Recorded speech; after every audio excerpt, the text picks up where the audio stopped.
भारत के एक छोटे से कस्बे के बाहरी हिस्से में घने जंगलों के बीच स्थित था एक वीरान और खौफनाक अस्पताल, जिसे लोग मौत का घर कहते थे।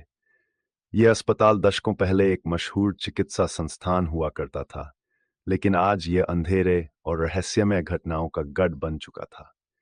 कहते हैं कि जो कोई भी यहाँ रात बिताने गया, वह जिंदा लौटकर कभी नहीं आया।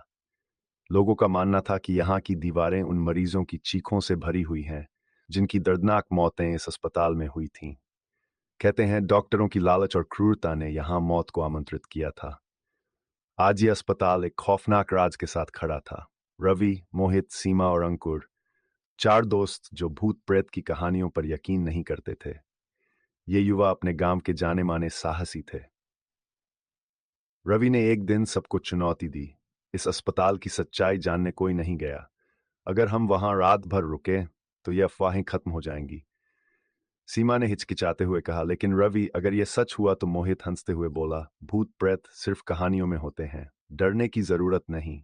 आखिरकार उन्होंने तय किया कि वे एक शनिवार की रात अस्पताल जाएंगे। रात के चारों अस्पताल की ओर बढ़े। अस्पताल तक का रास्ता घने जंगलों से होकर गुजरता था। हवा में एक अजीब सी ठंडक थी। पेड़ों की शाखाएं रात के अंधेरे में हाथों की तरह लग रही थीं, मानो उन्हें रोकने की कोशिश कर रही हों। जैसे जैसे वे अस्पताल के करीब पहुंचे, उनका उत्साह धीरे धीरे डर में बदलने लगा। अस्पताल का मुख्य गेट जंग लगा हुआ था और अजीब तरीके से खुद ब खुद खुल गया।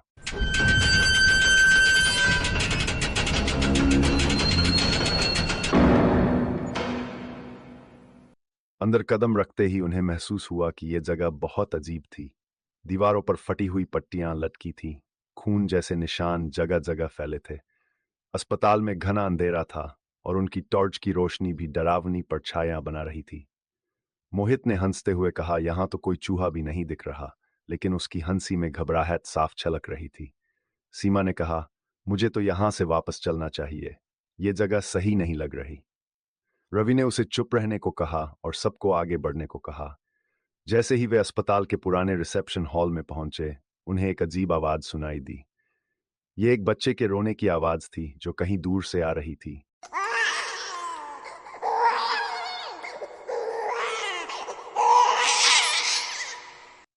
आवाज इतनी दर्द भरी थी कि उनके रोंगटे खड़े हो गए।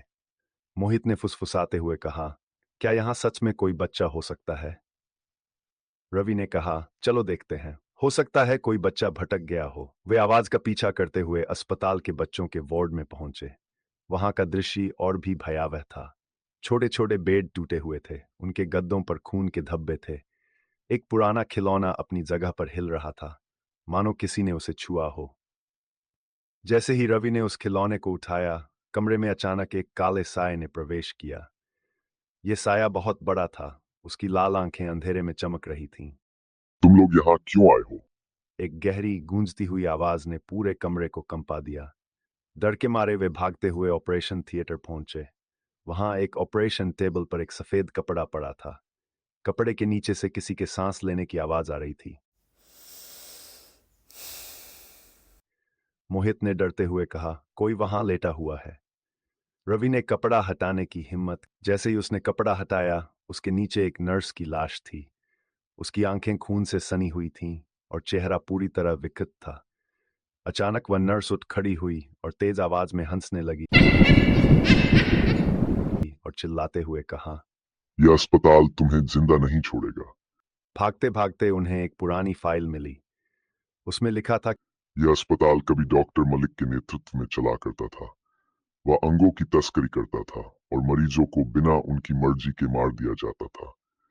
उनकी चीखें दीवारों में समा गई और उनकी आत्माएं अस्पताल की कैद बन गईं। कि रवि और उसके दोस्त हर मुमकिन दरवाजा खोलने की कोशिश कर रहे थे, लेकिन हर दरवाजा बंद था।